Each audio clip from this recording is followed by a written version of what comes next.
کشمیر میں دہشت گرد حملہ، حیدرآبادی شخص ہلاک، بیوی بچوں کے سامنے گولیاں مارنے کی اطلاع۔ حیدرآباد سے تعلق رکھنے والے منیش رنجن آج جموں کشمیر میں پیش آئے دہشت گردوں کے حملے میں ہلاک ہو گئے۔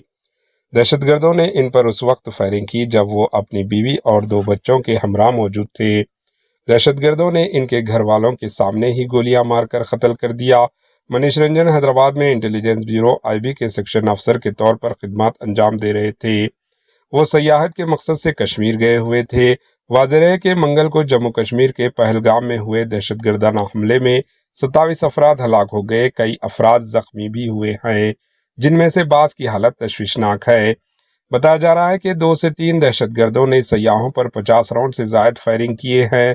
پہلگام میں سیاحوں پر حملے کے بعد پرائم منسٹر نریندر مودی نے سعودی عرب سے مرکزی وزیر داخلہ امت شاہ کو فون کر کے اس معاملے میں فوری کارروائی کی ہدایت دی۔ واقعے کے بعد امت شاہ کے رہائشی پر اعلیٰ سطحی میٹنگ بھی ہوئی، جس کے بعد وہ پہلگام کے لیے روانہ ہو گئے۔ ساتھ ہی NIA کو اس معاملے کی جانچ کی ہدایت دی گئی۔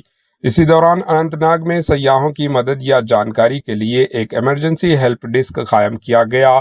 پولیس سے رابطہ کرنے کے لیے 9596777669 یا 9419051940 what's app help line number جاری کیا گیا ہے۔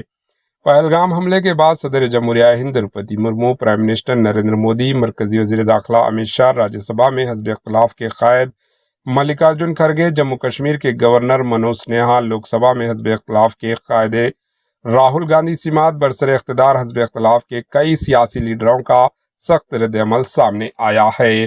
Bureau report AHN news.